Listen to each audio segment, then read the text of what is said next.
The South Shore's morning news rolls on. Great to have you here. And as promised, in this segment, we're going to bring on the local author, Mary Dyer, is with us today to talk about her story of growing up in Dorchester back in the 1960s and 1970s. The name of the book is called Dyer Straits, All Those Years Ago in Dorchester, Mass.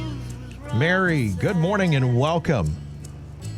Good morning, Rob. Thank you so much. Great to have you on WATD. So tell us about your book. This is a real personal story of your time growing up, the 60s and 70s? Kind of set the scene for us. What are we talking about? Yeah, so this is a memoir about my family growing up in Dorchester, and it's, I have a large family, 8 kids.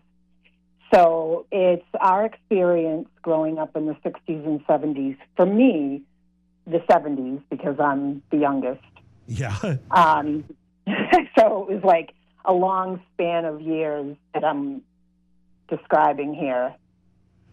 Well, tell me about, first of all, why did you decide to write the book and to share, which is obviously a personal story. There's going to be obviously happy times, but a lot of serious issues to deal with as well, Mary. So why did you decide to share it?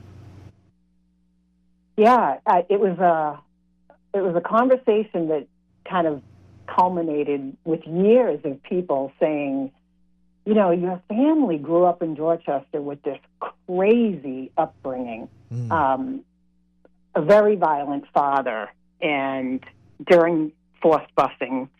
So there was a lot of adversity going on at home and in the community. And people would say, somebody's got to write a book about your family because you guys overcame a lot.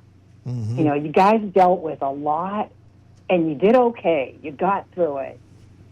And we did it. We got through it with music, with rock and roll and friendships in the community. And growing up in Dorchester, there were a lot of big families, sometimes 10, 12 kids to a family. And in my case, eight kids.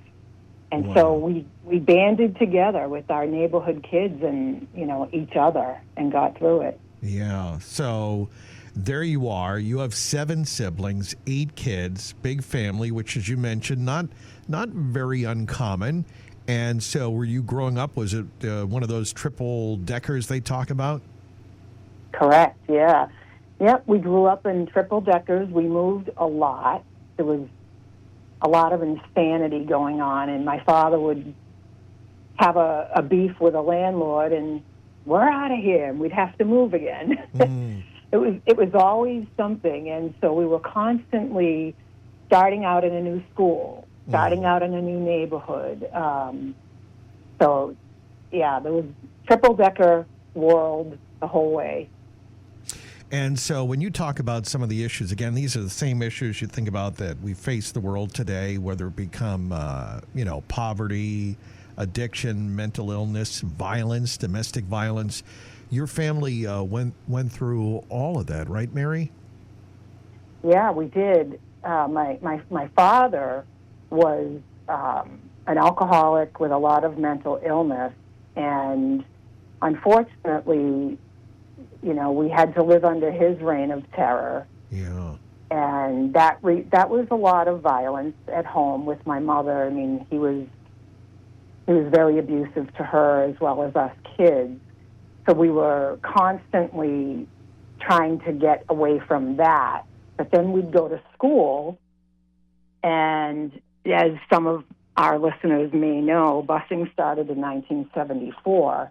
Mm-hmm. And that was when my family was in the thick of the violence at home. So we'd be dealing with my father and then go to school, and especially my older brothers with busing, they'd get like bricks thrown at them, and they went to Dorchester High, and they would try to get into school, and there was a lot of violence, police force, just chaos, constant chaos. When you look back, Mary, what were some of the, you talked about music being maybe one of your ways to escape. What were some other happy moments that you remember? Were there any happy times when the family came together? For sure. My mother she didn't drive, but she was able to get us into really cool community events wherever she could take us that was free because we were very poor. She would just get all of us kids, pack up a picnic lunch, and take us to things like the Esplanade in Cambridge. We'd watch movies, on Monday night, Friday night flicks, and they'd show like movies on the big screen, The Wizard of Oz, King Kong. She'd take us to the beach. We'd get on the Red Line in Dorchester, go to Quincy Center, take the bus to Hull, and she'd take us to Nantasket Beach, and we'd spend the whole day on the beach. Christmas was always fun. We got a lot of used toys, but, and she took what she could from neighbors who helped her out. But, we did have a good childhood with regard to my mother helping and, like I said, other kids in the neighborhood that we played with. Well, it sounds like, your mom went through a lot, and in terms of her marriage and raising 8 kids. Did you have to talk with your siblings at all when you decided to write the book, or did you have conversations? Do you still stay connected to them? Absolutely. So I had been working on the book for a couple of years, and I sat down with each of my siblings one-on-one, and I just said, hey, what are some of the recollections you're comfortable with me sharing? And they all had input, and before I published, I actually let each of them read a complete draft of the book. And I just said, if there's anything I've gotten wrong or anything you're just not comfortable with, let's talk about it, and I can edit it. And so they all had input, and I got the blessing of all my siblings, and that's great. The end result was like everybody got their voice through me writing. This is what happened. This is what we all went through. Yeah. It's, my mom comes from a family with 6 kids, so, with only 3, it seems very small in comparison to 6 and 8. But I do remember that, with the tough times, that siblings can sometimes come together and they depend on one another, right, to get through these things. Yeah, that's exactly how we got through it.